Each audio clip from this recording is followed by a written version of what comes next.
नमस्कार मित्रांनो. सकाळी झोपेतून उठल्यावर जमिनीवर पहिलं पाऊल ठेवताना तुमच्या टाचेत तीव्र कळा येतात का? काही पावलं चालल्यावर वेदना थोडी कमी होते, पण जास्त वेळ बसून उठल्यावर पुन्हा पहिले पाऊल टाकणे कठीण होते.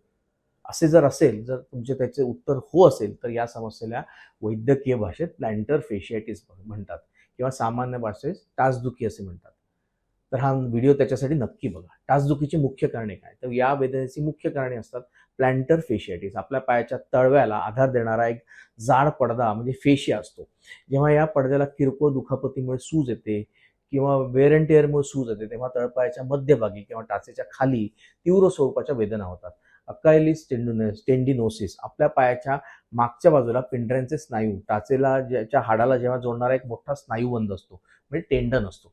जास्त वेळ उभे राहिलं नाही किंवा ताण आलं नाही, जेव्हा या भागाला सूज येते तेव्हा टाचेच्या मागच्या बाजूला वेदना होतात. ही समस्या कोणाला होऊ शकते? तर ज्यांनी अचानकपणे उड्या मारण्याचे व्यायाम सुरू केले आहेत, जिम सुरू केली आहे किंवा ज्यांचे पाऊल सपाट आहे म्हणजे फ्लॅट फूट आहे, जे कडक आणि अयोग्य पादत्राणे किंवा फुटवेअर्स वापरतात किंवा ज्यांचे उभे राहून काम करण्याचे प्रमाण खूप जास्त आहे. आता ह्याच्या बाबतीत एक युरिक ऍसिड बद्दलचा एक गैरसमज लोकांमध्ये आहे.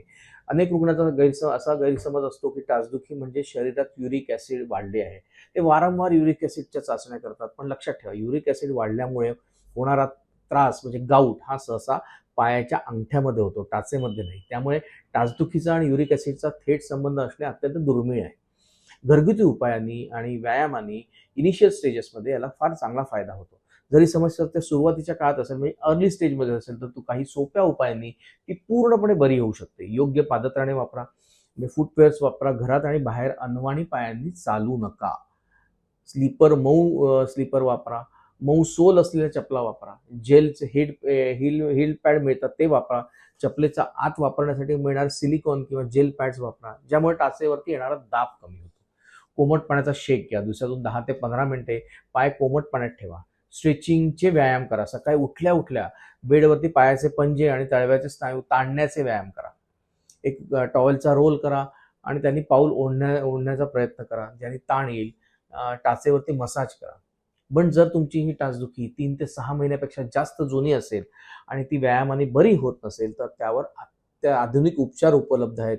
आमच्या क्लिनिकमध्ये आम्ही प्रगत रिजनरेटिव्ह थेरपी म्हणजेच PRP किंवा सुपर कॉन्सन्ट्रेटेड प्लेटलेट्स याच्या इंजेक्शनचा वापर करतो. यामध्ये अल्ट्रासाऊंडच्या साहाय्याने अचूक जागेवर तुमच्याच रक्तातील पेशी सोडून सूज आणि टिअर नैसर्गिकरित्या बरे केले जातात.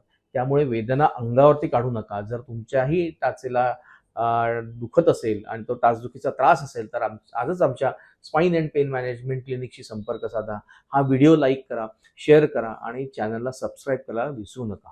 धन्यवाद.